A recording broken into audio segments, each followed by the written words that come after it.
guest today is Anna, and Anna is a senior brand and marketing manager at Walmart. And prior to Walmart, Anna was working at companies that include Bare Essentials and Banana Republic. Anna also has expanded her team, and she can share her experience as a hiring manager. Hi, Anna. Hi, Zarina. Welcome to Silicon Valley Pro, and I'm excited to learn about your perspective on hiring process.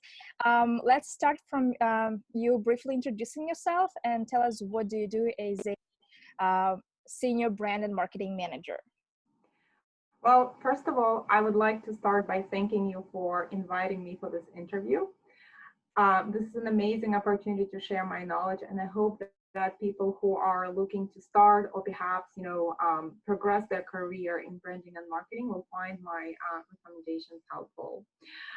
So as you mentioned, but maybe in case somebody didn't catch it, my name is Anna Hayrod.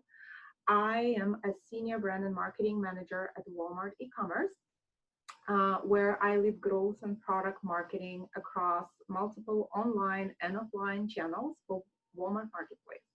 Walmart Marketplace is a division at Walmart that offers third-party retailers and brands to sell on Walmart.com and reach millions of customers.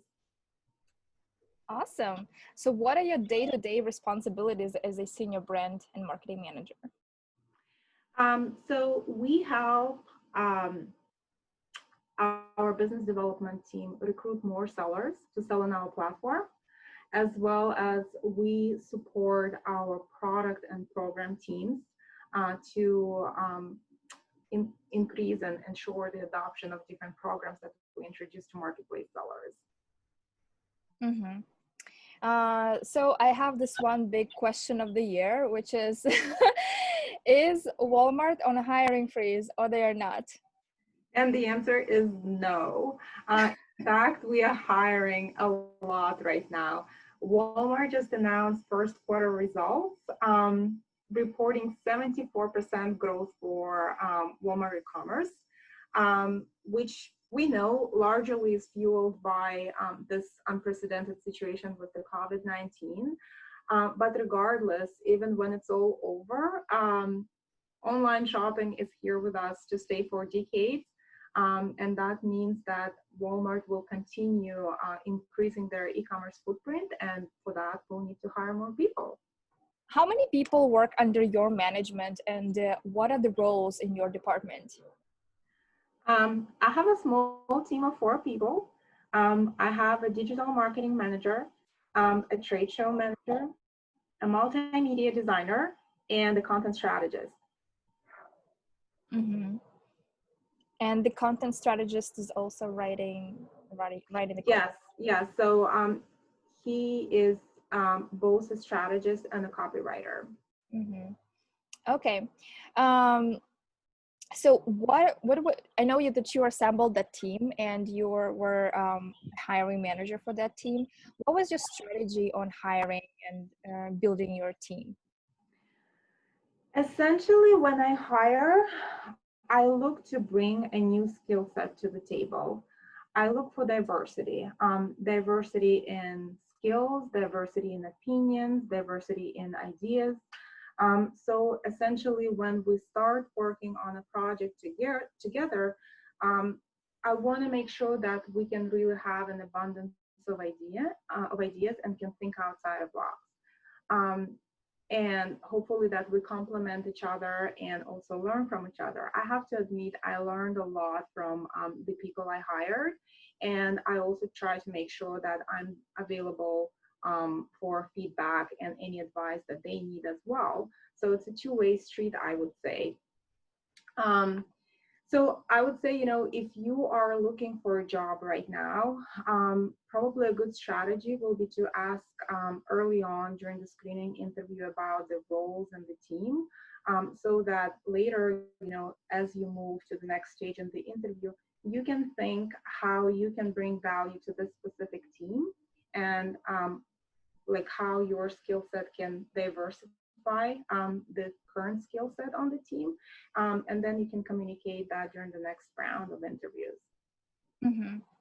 Let's talk about the interview process. Can you describe from the inside, like we know how, what journey candidate experience, like he gets an interview with the recruiter and then with the hiring manager and then goes on site to the interview. What about the inside, of hiring managers? How does the process work? Like when you feel the need that you need to fill out the position, a certain position, what's the approach? Well, um, the the process at Walmart, probably like at any bigger company, is um, complicated and long, I would say, because there are a lot of approval steps. Um, from the moment you realize the need of hiring a new person until you actually hire someone, it can take anything up to 3 or even 4 months. Um, so usually you need to approve the budget and the role itself. Then you go through the interview process. And then when you're ready to make an offer, that needs to be approved as well. And when I say approval, that means that it needs to be approved by your manager and VP. It needs to be approved by our finance department and by our HR department as well. So I would say, as a hiring manager, we're probably even more in need and sometimes even more desperate to find a person to fill the position than the actual people who are interviewing for the role. So for that reason, I don't think anyone who is looking for a job should feel um, nervous or scared or intimidated, because it's a conversation, right? And we're both looking, we're both in need to find, this perfect fit for the team. So that's essentially um, how it works internally. Mm-hmm. Regardless the interviewing process itself, um, I like to keep it as simple as possible. Um, I personally like to participate in the first screening interviews over the phone. And then we usually select about 3 or 4 candidates and bring them for in-person interviews to meet the team. And I know that some tech companies like to ask very whimsical questions to test your logic or your problem solving skills. I don't necessarily like those questions, to be honest. I like to ask very practical questions, and I like when candidates um, tell me about real life examples. That tells me more about them as a person than any, abstract questions that exist out there. Mm-hmm. Do you have any like check marks on the soft skills that you're looking into in the person? Like, because I know that if you hire somebody who is going to be a negative to the team, then it can just break the whole team. Exactly. Absolutely. I would say I have my top five. Um, Number one, I like to work with people who are passionate about their work and always push themselves to do their absolute best. And then number two, um, I like to work with people who are flexible. Change is inevitable, and if we need to if we receive maybe negative feedback or just simply, a course of things has changed, and we need to make changes last minute, I don't want you to freak out, and I need you to be flexible about those changes. Third, you have to have an opinion and you have to be confident to express it, even if it's different from all the others. I think that's that component of diversity that I'm looking for. Number four, and one of the most important things, is you need to be a go-getter. And what I mean by that is that if you are not sure exactly how to do something, you need to find a way to figure it out. Take an online class, talk to some experts on a forum, or maybe talk to other cross-functional partners internally.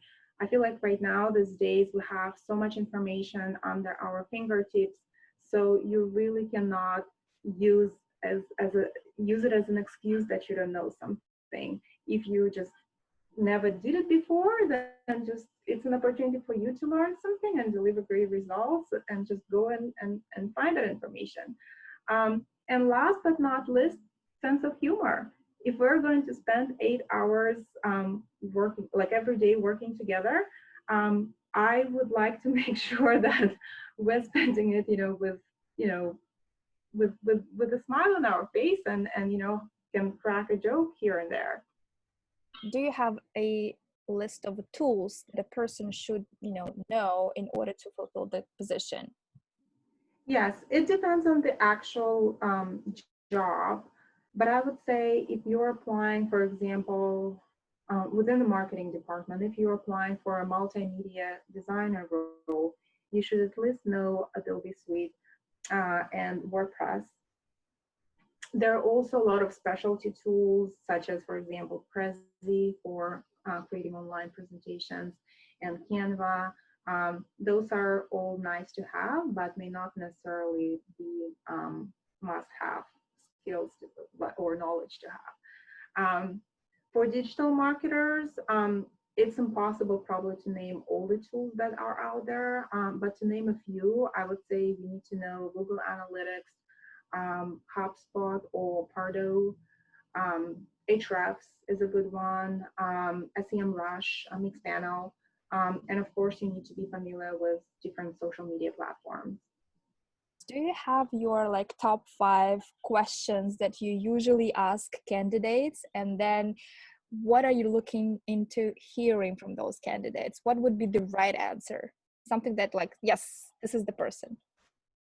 So again, I would say questions will, because I hired for very different roles, anything from digital marketing to designer to trade show manager, the set of questions will be significantly different because all those require different skill sets. But there are common questions I usually ask everybody. One of them is I like to ask people to give me examples of companies that, in their opinion, are doing great branding and marketing. And that, I would say, it doesn't have a right or wrong answer, but it just tells me right away about their style, what kind of branding they appreciate. Another thing I always ask is why people would like to work for Walmart. And I expect that they did at least some sort of research about the company, especially because it's very easy with Walmart. Walmart is in the news all the time. So if you don't have anything solid to say here, it's a no pass for me right away. So my advice is make sure you research the company as extensively as possible, especially if you're applying for branding or marketing positions. You need to show that you truly understand the brand and you understand what it stands for. And the last question I ask, which I personally really like, is I usually ask to provide feedback, and I ask candidates to look at our website and our social media presence and provide their feedback and give us suggestions what can be improved. If you tell me our site is perfect, it's a lie. It's a no pass for me as well, because I expect that a new hire should bring new ideas and also should know how to provide constructive feedback. So this question actually twofold. I'm testing, how people provide feedback, and I'm testing, if people have any new ideas to bring to the table. What is your favorite company's brand, let's say? How would you answer to your first question? I wouldn't necessarily say it's my favorite brand in terms of branding, but I think this company definitely does something extremely powerful when it comes to branding. When we think about branding, we usually, what comes to mind is, different visuals, different, maybe even voice, different communication styles. but have you ever thought about branding a sound? That's an extremely difficult task to do, but this is what Netflix is doing amazingly. Just think about that first sound, doo-doo, and you already know what it's going to be about. You already know what experience you're up to. So I think their branding is extremely powerful. Mm. Whoever's watching this interview right now, just make a note that Anna is all about sounds. At the end of the interviews, hiring managers always ask about like, hey, do you have any questions for me? What do you expect to hear from the candidates? Like, what questions should they ask you in order for you to pass? Yes, that's correct. I always leave at least 5 or 10 minutes to let the candidates ask questions. And again, I would say here as well, there are no right or wrong questions to ask, but just make sure you use this time to ask questions. If you say, oh, thank you very much, I don't have any questions, that's wrong. Because you can make an impression that you're not interested in this position at all. Um, so like there's a saying, you interview your employer as much as they interview you. So use this opportunity to ask those questions. I would say my first question I ever got asked was, what do you expect me to work on in the next 30, 60, 90 days? And I was just like blown away by the simplicity of this question and also the practicality of it. Because it tells me that this person is eager to start right away. He wants to be successful in this job.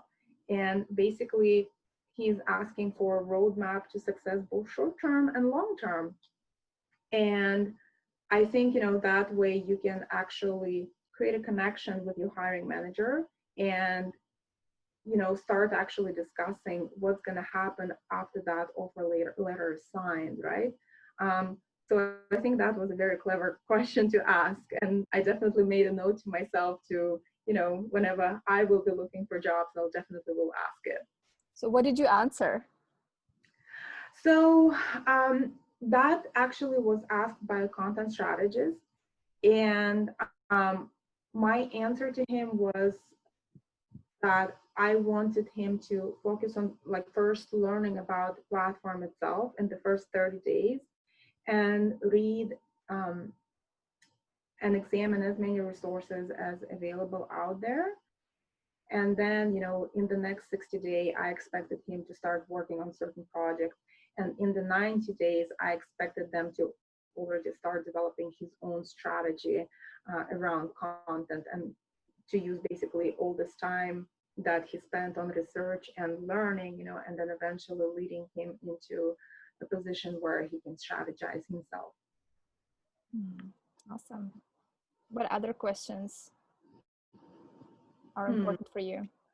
I also like when people ask about my team because that just shows that they are great team players um, and they are interested in understanding the dynamics on the team right now.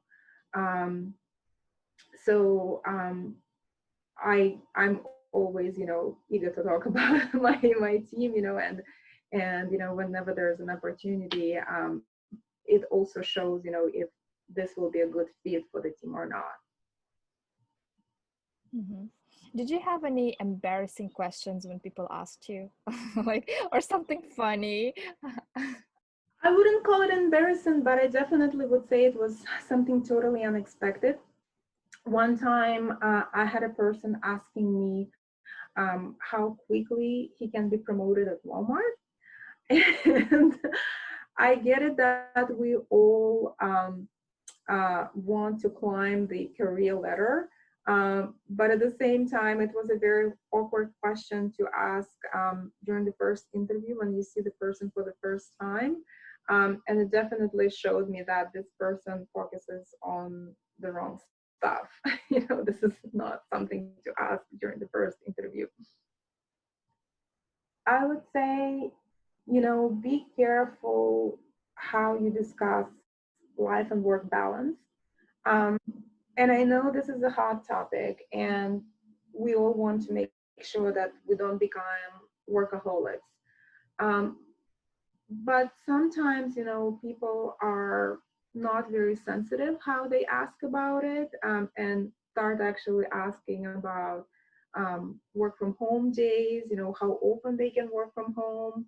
Um, and that also is a concern to me. It's like, I understand this is an important topic and we should be discussing it, but perhaps, it shouldn't be your primary topic during the first interview.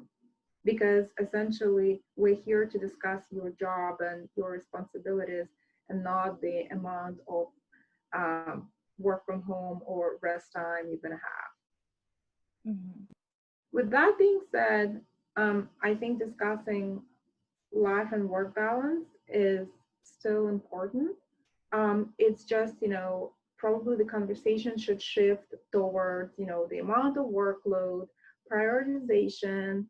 Um, those topics are more important, I think, and relevant than directly jumping into a topic of work from home.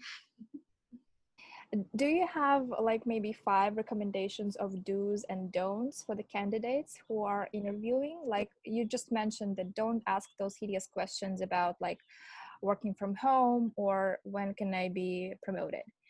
In terms of don'ts, don't lie, period. Because it will always show somehow that you don't know what you're talking about. And I prefer when someone tells me that this is an opportunity for development for them, and they may not necessarily know this particular subject very well, versus, pretending that you know it and kind of going halfway through it, with very raw answers. Um, I had a candidate actually who was interviewing for a content strategist role. And I think in his past role, he was mostly a project manager, but he didn't have any experience developing content himself. So when I was asking him about content types, what type of content do you prefer to develop, he was totally lost. He totally aced the part on project management, how he would organize his work. But in terms of actual content, how you do planning for content, how you do optimization for content, he was lost, and it showed. And I just didn't appreciate that he lied through the interview. Um, in terms of do's, something that comes to mind is definitely send a note after an interview. A lot of people don't do that, even though it's a very common recommendation, and every HR blog or HR website will tell you to send a thank you note. But I would say it's still pretty rare for us to get thank you notes. When you do send a thank you note, though, make sure it's somewhat personal, that it's not something you took as a template from like an online resource, but actually, highlights maybe a part of conversations that you had, or maybe reiterates your interest in the company, in the brand. Um, Whenever I receive thank you notes, it definitely stands out to me. And pretty much, all the people I hired, they did send a thank you note. And it's not the only reason why I hired him, don't get me wrong. But it definitely was that, finishing touch, when everything else kind of checked for them already. Did you have a situation when the person who was interviewing with you sending a thank you note and then I also forgot to mention and just types in the answer to the question you asked you or something like that? I just heard people do that.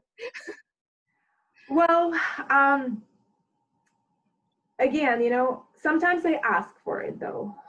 Sometimes I specifically ask to send a response, to think about it more and send it to me.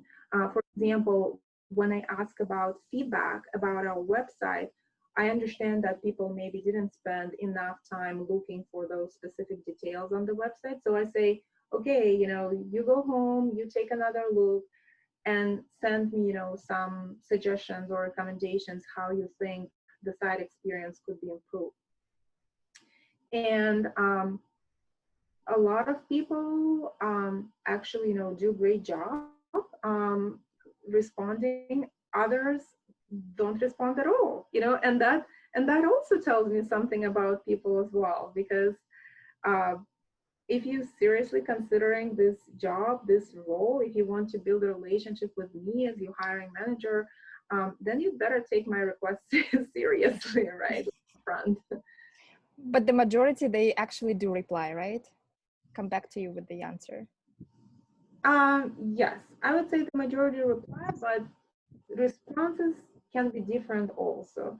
Somebody responds, with just like two line sentence, that, oh, this is great, but you could change this and that, where um, others, may actually put a lot of thought into it and do an extensive analysis of the site, and sometimes even use, third-party tools to, to look at the site performance, and provide that feedback as well, which is kind of like going an extra mile as well.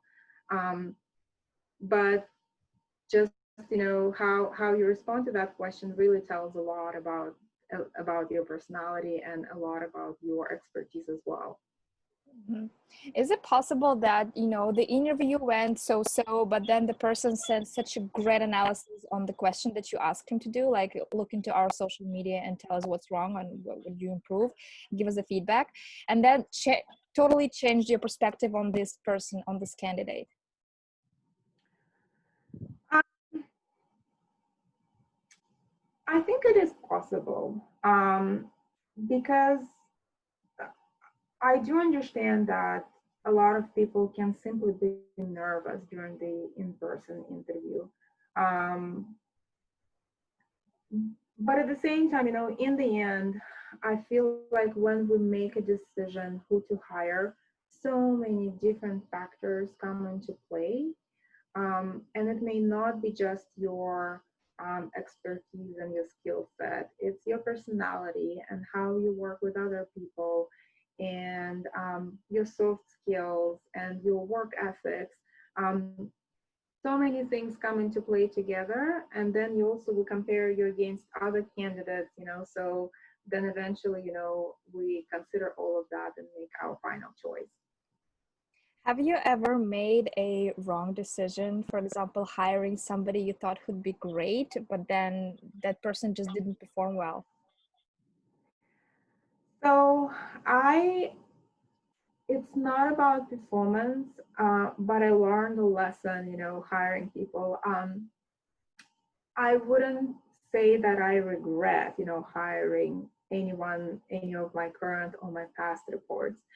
Um, but I would definitely say that as a manager, you should never hire overqualified people. Um, they will eventually get bored. They may lose focus or interest, and eventually they basically will start looking elsewhere.